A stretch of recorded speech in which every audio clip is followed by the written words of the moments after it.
मंगलमूर्ती मोरया. 1 2 3 4.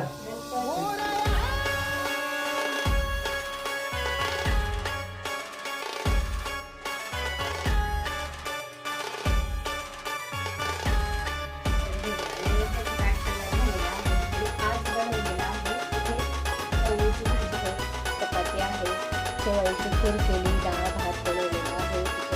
पाणी पात्र आहे जे तव्यावरच लावून घेतले आणि नंतर सलाड ठेवलेला आहे. अशा पद्धतीने